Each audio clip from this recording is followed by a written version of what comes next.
I think that we have an opportunity here to look at it a little bit broader base than DOST and even DOE oftentimes tend to look. They tend to look within the resources within government, maybe the universities. But we are looking at it from a more, let's say, a holistic view about bringing whole industries. So in the case of our electronics industries, the electronics industries presently do $30 billion worth of exports, but we want our electronics industries to move up the value chain and to go into green electronics. Okay, so it's not just looking at what can the universities do. We haven't done a very good job of transferring technologies from our universities to actual industry, creating jobs. So pero ang focus is more on legislative initiative siguro kasi hindi kayo line agency, no?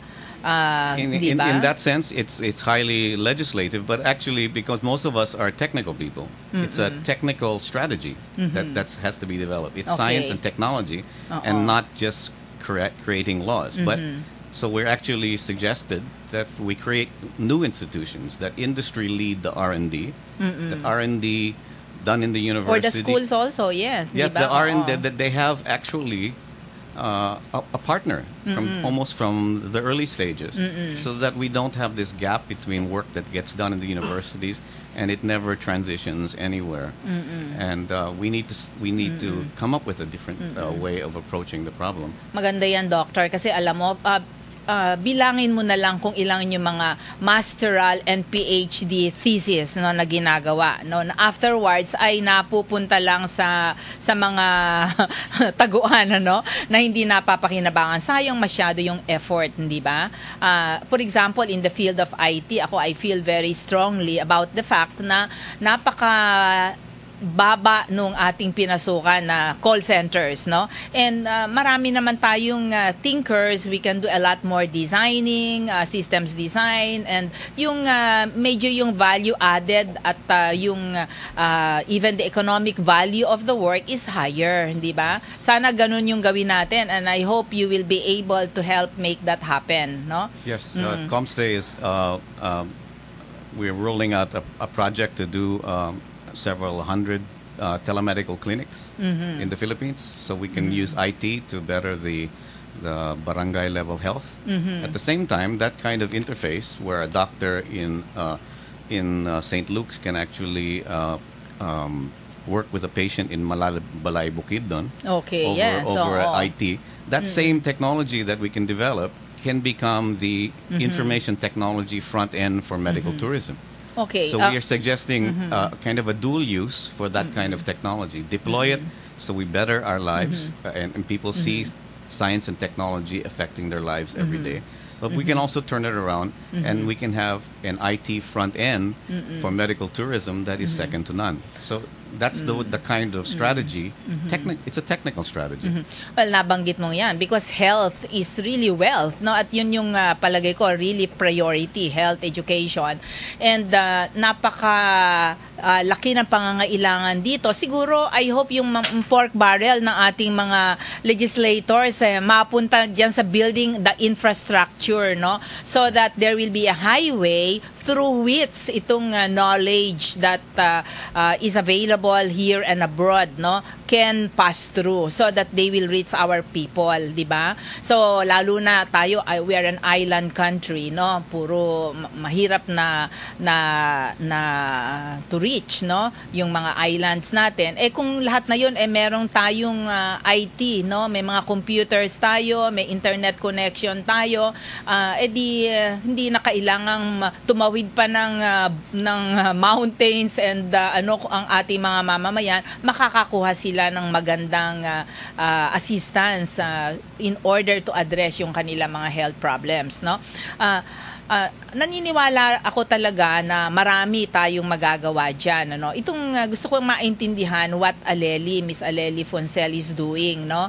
Meron siyang renewable energy test center, at before that nasa solar, no, nasa photovoltaic industry siya. So maaari bang paliwanag mo dito, siguro give us a teaser about your speech tomorrow ba yung sa'yo or the next day?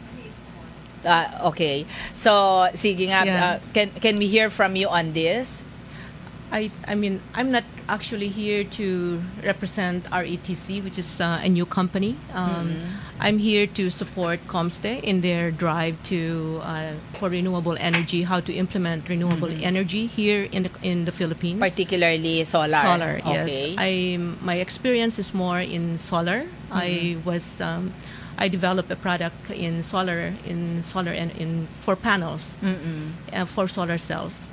So I think I can say that I'm an advocate of solar energy, right? When you say why solar energy, and I think I've ran into an analogy actually from Robert Marley, and says that if the world could just capture the amount of sunlight, for in 40 minutes, right, it will be enough to power the world in 1 year. Can you just imagine that, right? Tayo, ang dami-dami natin yan. Sunlight, right? And if you Oo. compare our sunlight here, right, in the Philippines, it's comparable to China, right? And and if the cost of electricity here in the Philippines is expensive, China is actually less. The electricity here in the Philippines is cheaper or less expensive, actually, than United States. So as the electricity rates is coming down and the cost of solar is actually gone down, then you will reach price parity. So when you do that, then yes, we can save the earth. We were just talking about it, that we said, hey, can you just imagine? United States has actually implemented what we call a net metering. And net metering is when you install your own panels on top of your roof in the in your own house, right? And if you imagine, just an example, a 5.3 kilowatt of energy of panels that you set up. In the United States, maybe you pay $200 per month. That will be your bill. That's equivalent to $200 per month. And when you install your own panel, you will actually say maybe you pay $164. That will be a saving of $36 per month, which is $194,000 in 30 years. That's a lot of money. But you know what? I mean, if you really look at it, the savings that you really do is saving the earth. Because, I mean, $194,000, that's $36 that you're saving per month is equivalent to 3,585 pounds of CO2, of carbon that you are actually burning. That's equivalent to 1,375 of trees.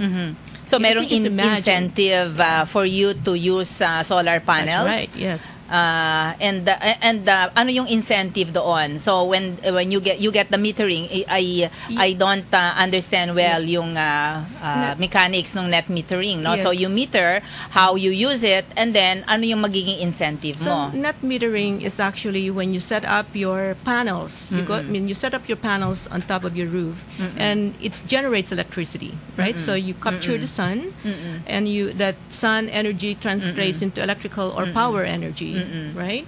And instead of you paying for your electricity, you're actually using the electricity that you're generating on top of your roof, right? And therefore, when you are at work, it's daytime, so you're generating electricity. You're not using your power at home, right? So that energy that you generate from your roof, it actually goes back to the grid. Just goes back to the utilities, like here in Meralco, right? So it goes back. So you come home at night, you start cooking. Then basically when you are when you're generating your own electricity, the meter actually goes back. It turns back. Now when you come home, you start using your electricity. Now that it moves forward. So that's when I say that when your bill is $200 a month, then you say you pay only $164 or something like that, and you're saving money. Okay. Right?